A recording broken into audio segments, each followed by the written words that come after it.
bonjour, ça fait signe du monde. Ouais. Boker Tov. Boker Tov. Bon, Hachem, Beshem, Hashem, Sébastien, on est aujourd'hui le 3, nous sommes mardi 3 mars et le Yud Bet du mois de Hadar à la veille de Purim Inematov Manaim de faire un shiur. On remercie notre ami ici présent Stéphane Fitoussi pour sa nouvelle caméra qui nous permettra Bezrat Hashem de faire de beaux enregistrements. Amen. Et on dédiera ce jour pour la Refoua Shlema et la Hatzlacha de tous nos amis aux États-Unis, puisque je reviens de Los Angeles où Baruch Hashem, on a pu rencontrer beaucoup d'amis, beaucoup de gens qui font tout pour nous soutenir Bezrat Hashem dans notre projet, en espérant que ça puisse, avec l'aide et le temps, Bezrat Hashem, se mettre sur pied. La Refoua Shlema de Chai Ben Esther, de Rahamim Ome Ben Roslana, Daniel Chai Yitzhak Ben Osmat, Olivier Israël Shimon Ben Chaya Esther.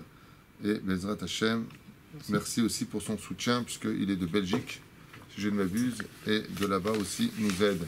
Voilà le schéma de Rav David Meir Ben Le Sarah. schéma de David Meir Ben Sarah Kadouri Bezrat Hashem. Bracha ve'atzlacha bechol ma'asedehem, et tous ceux, bien entendu, qui nous regardent, en espérant une grande Géoula, parce que vous savez que la fête de Purim, qu'on va développer un petit peu, rapproche-toi. La fête de Purim, c'est une fête, non pas comme je l'ai lu dans une synagogue là-bas à Los Angeles, il y avait marqué Purim Carnaval. Chas v'shalom, de comparer Purim à un carnaval, c'est tout sauf un carnaval. On expliquera à la fin du shiur pourquoi on doit se déguiser si vous voulez. Quoi qu'il advienne, j'avais fait un shiur là-bas que je vous ai jamais fait ici et j'aimerais revenir sur ce shiur-là à propos d'un titre que l'on donne dans la Megillat Esther. Vous savez que la Megillat Esther est une Megillah extrêmement kadosh, puisqu'il y en a qui le comparent à un Sefer Torah, il y en a qui disent que selon la tradition juive, on se doit de laver les mains avant de toucher la Megillat Esther. Okay? Comme le dit la Gemara dans Psachim, celui qui touche un Sefer Torah avec ses mains, il est Hayav Mita. Il y en a qui disent que c'est pareil pour une Megillat Esther. Il ne faut pas toucher avec ses mains, il faut faire d'abord Netilat Yadayim, sans bracha bien sûr, et seulement après on la touche. Alors ce qui est curieux, comme vous avez pu le constater, c'est que chaque fois qu'on parle d'un personnage, on lui attribue toujours un adjectif, toujours. On le définira toujours. Si je dis Avraham, c'est le père de la nation juive, donc c'est Avraham Avinu. Avinu, c'est dans le prêt-à-porter. Si je dis celui qui nous a donné la Torah, Moshe, Rabbenu. Pas Rabbinu, c'est aussi le prêt-à-porter. Donc on voit ici que chaque fois qu'on donne un nom, par exemple, si je dis Shimshon, alors on a l'habitude de dire un Gibor, le fort, le balèze, d'accord? Moi, quand on voit Yosef, on dit Yosef Hatzadik. Quand on voit Baruch Hashem Rabbeinu, on dit Rabbeinu Akadosh. Quand on arrive à Mordechai, le titre que la Megillah lui donne, Yehudi Haïta Abira, c'est un nom qui fait peur. C'est un nom qui demande réflexion. Pourquoi est-ce que c'est un nom qui demande réflexion? Parce que le seul titre qu'on donne au chef du Sanhédrin qui a sauvé le peuple d'Israël, c'est un Yehudi, un juif. Et ça, Bémet, ça doit réveiller chez nous une grande situation. Pourquoi? Parce qu'un grand éveil, parce qu'on est tous Yehudi. Alors qu'est-ce qu'il a de plus que nous? Quand tu viens que tu me dis Shimshon Agibor, il y a de quoi avoir quelqu'un qui est capable de lever ou de tuer 1000 personnes avec une mâchoire d'âne, ouais, ou une personne qui est capable de détruire les colonnes sur la bande de Gaza où il a tué toutes les personnes ici présentes. Je sais pas, vous comprenez de quoi est-ce qu'on parle, la force qu'il faudrait pour bouger une colonne sur laquelle plus de 400 tonnes reposent de chaque côté. Alors je comprends que lui soit Gibor, mais quand tu vois quelqu'un de religieux et que je te dis Ani Yehudi, tu vois quelqu'un qui n'est pas religieux et je te dis Ani Gam Yehudi, c'est pas spécialement quelque chose qui devrait dire waouh. Moi j'aurais plutôt pensé qu'en lisant la Megillah on dirait Mordechai à Moshiach. Ça lui va bien. Mordechai, le sauveur. Ouais. Mais Mordechai à Yehudi, non. Il y a un problème. Et là, Imken, on essaiera de comprendre plus profondément. Alors j'aurais pu vous le faire comme ça, balpé, mais il y a des choses tellement belles ici qui sont marquées que je voudrais revenir dessus. C'est vous faire comprendre l'importance d'être juif. L'importance d'être Yehudi. Et c'est pour ça que Mordechai, en réalité, le plus haut titre qu'on puisse donner à un juif, ce n'est pas ni Kadosh, ni Hassid, ni autre chose que Yehudi. D'ailleurs, vous avez remarqué que la Megillat Esther, dans la Gemara, on peut la lire le 11, le 12, le 13, le 14 et le 15. Si vous faites la Gematria de ces chiffres-là, si vous les additionnez, vous obtenez combien? 65. Que la Gematria du Shem Adnut. Aleph, Dalet, Nun, Yud. C'est-à-dire le jour qui nous a été donné pour lire la Megillah, ça correspond au chiffre Adnut. Aleph, Dalet, Nun, Yud. Comme tu dis à Dubaï. Okay? 65. Et si par contre tu l'as fait du début à la fin, c'est-à-dire tu prends le premier jour, 11 du mois de Hadar, et le maximum à Shushan, le 15 du mois de Hadar, ça fait Yudke Vavke.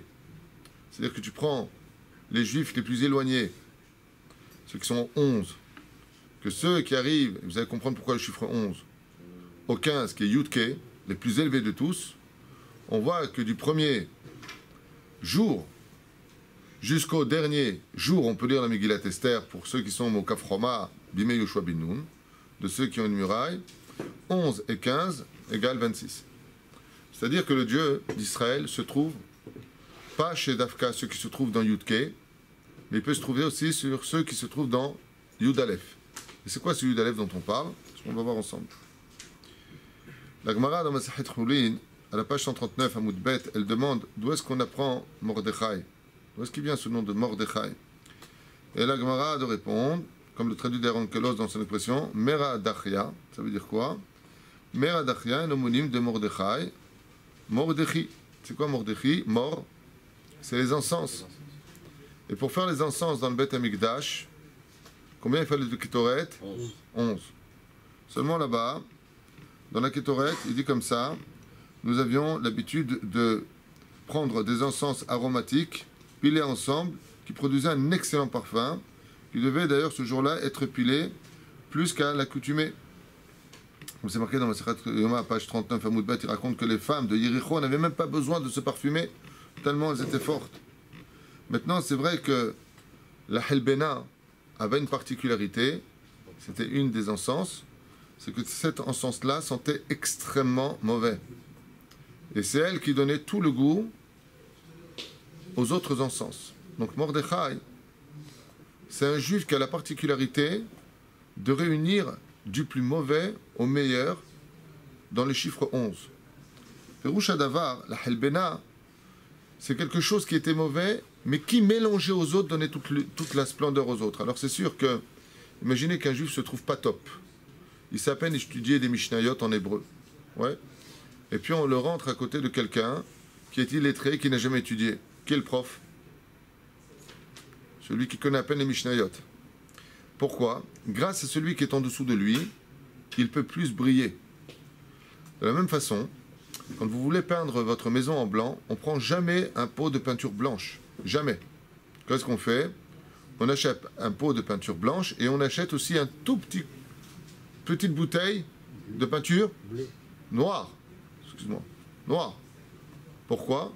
Parce qu'il faut que le blanc ressorte bien. Vous savez pas ça? Si tu n'as pas fait ça, c'est un blanc qui est aveugle. C'est pas joli. Tu veux faire un blanc, tu prends un gros pot de peinture et tu verses dedans une quantité de peinture noire. Et cette petite peinture noire bien mélangée, qui est bien, va te donner un blanc agréable. Parfait. Que vous sachiez. Alors, ça doit rester donc même limité. En fait, ce n'est pas l'abondance des parfums qui faisait cet effet, mais ce mélange tout particulier qui crée cette qualité unique de la Ketoret. Et donc, la Gemara nous dit que tout le parfum, toute la particularité des 11 Samémanim venait de la Helbena, du fait justement qu'il y ait une odeur fétide qui était mélangée à cela. Chacune des plantes donnait donc l'une à l'autre et prenait sa preneur l'une de l'autre. Ainsi, le Baruch Hashem, la vérité, recevait la force de toutes les natures, il dit ici, et c'est ce qu'on pouvait sentir à des kilomètres et des kilomètres. Attends, pourquoi, Bémet, on parle des Kétoret? Il dit parce que tout simplement, les Kétoret représentent le peuple d'Israël. On a l'habitude de le traduire par un autre mot, Tzibour. Tzibour, c'est Tzadikim, Benonim, Vereshaim. Ce sont les initiales du mot Tzibour. Tzadi, Bet, Veresh. Si vous regardez bien, Tzibour, Tzadi, Bet, Vav, Resh. Tzadikim, Benonim, Vereshaim. Le tzibour, ça veut dire quoi en hébreu? L'assemblée du peuple d'Israël. Grâce au fait qu'il y ait, c'est malheureux à dire, mais des gens qui sont moins que nous on brille plus qu'eux. Mais eux, le fait qu'ils soient avec nous, eux, ils brillent aussi. Ce qui fait que la pire des choses qui pourrait arriver au peuple d'Israël, c'est quoi? La division. Car un rachat qui est séparé des tzadikim a un titre de rachat gamour. Mais un tzadik qui est séparé des rechaïm, il est jugé par rapport au tzadik gamour. Mais quand on est tous ensemble, on est Yehudi. Maintenant on comprend pourquoi la Torah nous dit Mordechai à Yehudi. Mordechai, c'est celui qui représente les encens des Kétoret, qui est capable de réunir tous les juifs et de faire comprendre au peuple d'Israël qu'il y a une valeur qui existe au-delà de toute valeur, c'est la Yahadout. Être juif, kipshuto. Ata Yehudi, azata arbe. Comme c'est marqué là-bas, pour mériter le pardon du peuple juif, on se mêlera automatiquement aux autres. Kippourim, ça veut dire le jour de Kippour. Et pourquoi ce jour est si particulier que Dieu peut tous nous pardonner? Quelle est la force de Kippourim? C'est l'union. On est tous à la Beth Knesset sous nos talit, et pourtant il y a des gens qui sont rachats et qui sont venus à cette synagogue. Mais le fait qu'ils se soient mélangés ressemble au Ketaret devant Hachem, et le parfum de cette communauté qui monte dans chaque synagogue devant le trône divin a des encens de Ketoret. Alors je vais dire, attends, regarde celui-là, regarde ce qu'il a fait celui-là, regarde ce qu'il a dit celui-là a fait la shonara, celui-là il a fait ça. Il dit Nachon, celui-là c'est le halbena. Ah ben ce halbena là, c'est lui qui donne des encens à tout le monde. Quelque part, ensemble, ils représentent les Ketoret devant Hachem. Betor ami anochi yoshevet, comme c'est marqué, je vis là-bas dans Melachim parmi mon peuple. Mon peuple, vous avez compris donc ce qui manque le plus en Israël, au-delà de tout, c'est la hardoute. Au milieu de mon peuple. Le Zohar HaKadosh nous dit dans Parashat Beshalach à la page 44 à Amoud Aleph qu'au moment où le monde est jugé, un homme ne doit pas se séparer des autres. Pourquoi? Parce que il dit ici au contraire Betor Ami. C'est quand HaKadosh se trouve avec son peuple, qui trouve son peuple Ehad, un peuple unique, qui peut y accéder.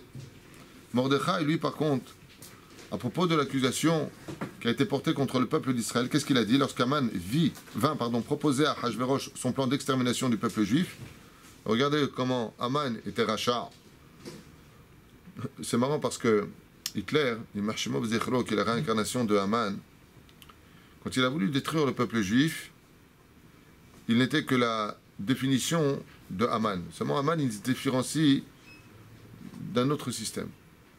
Quelle différence il y a entre Aman et Hitler? Hitler, lui, il a dit, je me donne 6 ans.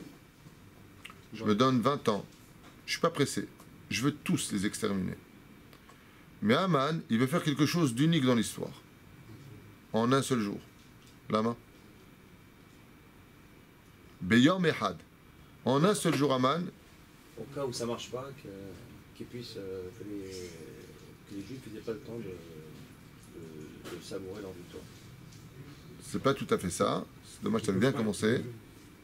C'est que nous, les Juifs, nous avons toujours, Bezrat Hashem, commémoré de façon décalquée les événements que nous avons eus.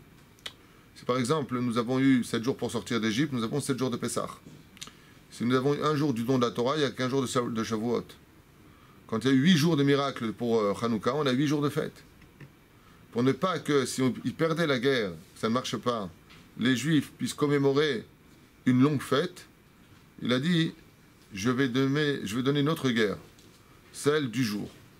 En un seul jour, si je ne gagne pas, ils n'auront qu'un seul jour de fête et pas 2. Ce genre de questions qui sont dans la fête. C'est plutôt comme ça. Donc c'était proche, mais tu as un peu raté le coche.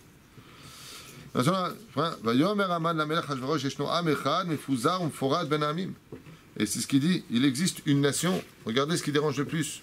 Am Echad. Je ne sais pas si vous comprenez les événements, Shalom Echad Sadik.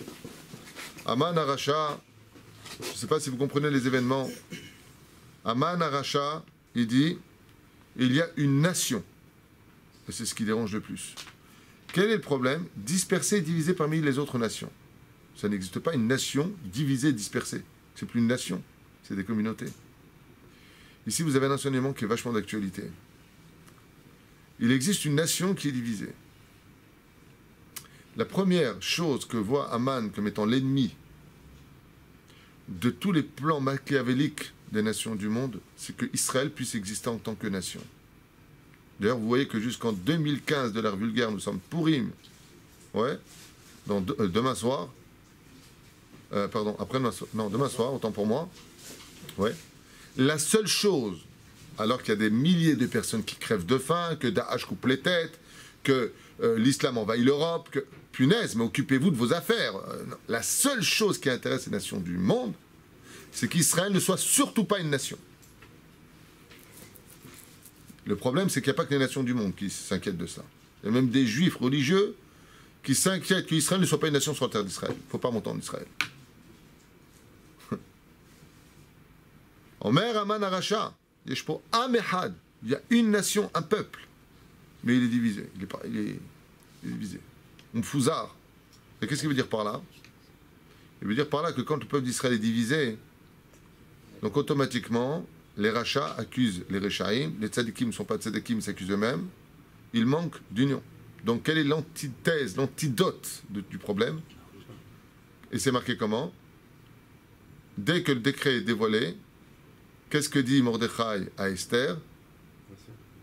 Et Esther à Attar, Kenos et Kol Yehudim, réunit tous les juifs dans les 127 pays. Kenos et Kol Yehudim, il faut réunir tous les juifs. Pourquoi? Parce que l'union du peuple d'Israël donnera la force à Israël de devenir invincible. Le Maïm Arishaïm, c'est plus important. Si on a de l'ardoute entre nous, alors chaque Yehudi, comme on l'a dit tout à l'heure, 65 et 26, chaque Yehudi possède en lui 65 et 26. C'est quoi? Dans le domaine de la Kabbale, je vous dis ça en deux mots, c'est très facile à comprendre. Vous savez que dans un juif, il y a deux façons de le définir en tant que juif. Et les deux sont basés sur le Shulchan Aruch. La première façon de définir un juif, c'est si sa mère est juive. Ça n'existe pas, un juif 50%. Quelqu'un m'a dit, j'étais avec un juif qui est à moitié juif. Ça n'existe pas. Sachez que c'est un langage qui est trompeur, faux et qui n'existe pas. Ou tu es juif à 100% ou tu ne l'es pas du tout. Si ta mère est juive et que son père c'est Mohamed, Christian, Bouddha, qui tu veux, il est 100% juif. Si son père c'est le plus grand des juifs du monde et que sa mère ne l'est pas, il est 100% goy. Il n'y a pas de notion de moitié dans la Torah. Mil Hashem Elai, ou tu es juif ou tu ne l'es pas. Il n'y a pas de demi-mesure dans ce domaine. Alors si sa mère est juive, il est juif. La deuxième chose qui va définir un juif, mais de façon momentanée, c'est s'il est juif et Shomer Shabbat ou pas. Toujours le même Shulchan Aruch. Je continue dans Ilchot Shabbat. Et là-bas, bizarrement, un juif peut devenir goy. Si ce juif-là, il est Mehalel Shabbat Befaresia, s'il transgresse Shabbat en public, son din, c'est-à-dire tel que, sans le juger bien sûr, mais c'est un état de fait sur le terrain, il ne peut pas participer à Minyan, il ne peut pas faire monter à la Torah, il ne peut pas ouvrir une bouteille de vin si elle n'est pas Mevouchal, au minimum. Donc il est défini. Ça se traduit aussi dans le Shem Havaya, le Shem Adnout. Le Shem Adnout, Aleph Dalet Nun Yud, c'est le vêtement de l'âme du juif qui est Yud Kevavke. C'est les deux parallèles que vous devez retenir. Le juif à l'intérieur de lui, parce que sa mère est juive, il a Yud Kevavke à l'intérieur. La halacha, l'extériorité, l'action, ce qui vient donc à l'extérieur, c'est le Shem Adnout. C'est pour ça que quand on fait une bracha, on ne lit pas pour l'instant le nom de Yud Kevavke tel qu'il est marqué, mais on dira le Shem Adnout, parce que l'habit extérieur vient, Bezrat Hashem, décalquer l'intériorité de ce que nous sommes. Mais on ne peut pas le dénoncer pour l'instant, parce que le juif est en bas de l'échelle. Quand viendra le Melech HaMashiach, on ne dira plus Baruch Ata Amonai, on dira Baruch Tam Yeko, tel que c'est marqué dans la Torah. On sera capable de prononcer le Shem Forash. Pour l'instant, on ne peut pas le faire. C'est marqué dans la Masechet, où est-ce que c'est marqué? Masechet Avodah Zarah, Dav Gimel. Marqué là-bas, Bet Amoudbet, là-bas en bas. Et Gimel, qu'est-ce qui est marqué là-bas? À la fin des temps, Bezrat Hashem, Akadosh Baruch Hu, ressortira le soleil de son étui. De quel étui, de quel soleil tu parles? Perouche Adavar, les Fiasod, que le nom de Dieu, Yud Kevavke, qui représente le soleil, sera sorti de son étui, c'est le Shem Adnout. Sortira le nom Yud Kevavke de l'étui qui l'entoure pour l'instant. Vous le lisez Yud Kevavke, mais vous le prononcez Adnout. C'est là? Alors qu'est-ce qui est marqué là-bas? Esther s'interrompt et, comme ça c'est marqué, l'air kenos et kol ha-Yehudim nitsim b'Shushan Ebira. Vas-y, et réunis-moi maintenant tout le monde. Quand le peuple d'Israël est uni, il est au-dessus de tout. Je vais donner une histoire. Je vous avais raconté une histoire qui s'est passée avec le Rav Uri Cherki, Hashem Shuvah Hayou, où il revenait d'un camp de l'armée d'Israël, et là-bas, il y avait un Rav, peu importe de quelle tendance il était, qui est parti mettre les tefilines à ses chayalim. Il est parti mettre les tefilines à ses chayalim. Et quand le Rav Uri Cherki est venu faire son cours à la base, ce rabbin a dit au Rav Uri Cherki, il lui a dit Baruch Hashem, ils ont tous du tefilin, maintenant c'est des bons juifs. Et le Rav lui a dit mais Hila, ils étaient juifs même avant de mettre les tefilin. Alors il lui a dit Ken, maintenant ils ont fait les mitzvot. Alors il y a un verset effectivement qui dit Afilouch Israël, Chatou, Israël. Même si le peuple d'Israël il faute, il reste Israël. On est les enfants d'Hachem. Mais ce message de Rav Uri Cherki, je ne sais pas s'il a bien été compris par ce rabbin qui a aussi raison dans ce qu'il a dit quelque part. Il a raison, mais il n'a pas approfondi le sujet comme le Rav Uri Cherki. Hashem Shuvah Hayou. C'est qu'il lui a dit mais excuse-moi, la Shrina elle était avec eux avant que tu leur mettes les tefilines. Combien il y avait de juifs? Il dit il y avait 10 juifs. Pour avoir la Shrina au-dessus de nous, qu'est-ce qu'il faut? Il faut juste 10 juifs. Quand 10 juifs se réunissent, la Shrina est avec eux. Et toute la notion de la Megillat Esther, si vous l'avez bien compris, c'est que la Megillat Esther ne vient pas réveiller, contrairement à toutes les autres fêtes. Par exemple, Hanouka, on parle de l'âme du juif, celle qui remonte vers le trône divin. La fête de Purim a une particularité, par exemple, Pessah, c'est la fête du peuple juif qui sort de la sortie d'Égypte, mais le Erev Rav qui suit, puis 80% qui meurt. La fête de Purim, elle a un dévoilement qui va beaucoup plus fort que toutes les autres fêtes juives, et qui rejoint Kippour. C'est Mordechai et Yehudi. Ata Yehudi.